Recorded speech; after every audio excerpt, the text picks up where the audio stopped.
దుర్గే స్మృతా హరితిభీతిమశేషజంతో స్మస్థై స్మృతా మతిమతీవ శుభాన్ దదాసి దారిద్ర్య దుఃఖ భయహారిణి కాత్వదన్యా సర్వోపకార కరణాయ దయార్ద్రచిత్త.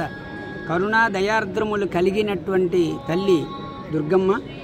ఆవిడ్ని గనక ఆరాధిస్తే, ఆవిడ నామం ఉచ్చరిస్తే చాలు సకల దుర్గతులన్నీ కూడాను నివారణ అయ్యి సద్గతులు కలిగేటటువంటి యొక్క గొప్ప మహాక్షేత్రం ఇంద్రకీలాద్రి మీద స్వయం వ్యక్తమై వెలసినటువంటి దుర్గాదేవి ఆలయం.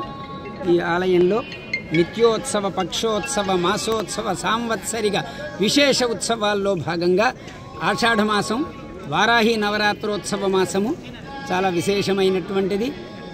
మునులు, ఋషులు అందరూ కూడా యతులు చాతుర్మాస్య దీక్షలు చేసి లోక కళ్యాణం చేసేటటువంటి యొక్క మాసాలు.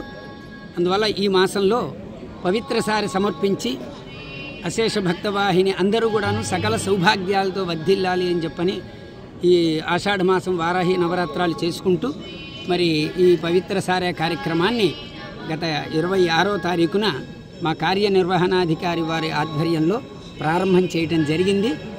ఈరోజు ఆషాఢ అమావాస్య.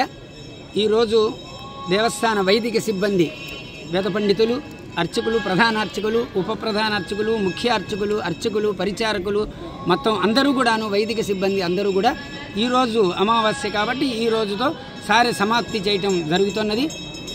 అందువల్ల ఈ వేద పండితుల యొక్క దీంతో సాయంత్రం 6 గంటల వరకు కూడాను అమావాస్య ఉన్నది కాబట్టి ఈ సారెది సమర్పణ చేసుకోవచ్చు. కానీ వైదిక ధర్మం ప్రకారముగా ప్రాతకాలంలో సమర్పించాలి కాబట్టి ఈ రోజున అమావాస్య మాతో వైదిక సిబ్బందితో సమాప్తి చేయడం జరుగుతున్నది. మా కార్యనిర్వహణాధికారి వారు మమ్మల్ని అందరినీ కూడాను స్వాగతించి లోపలికి తీసుకెళ్ళి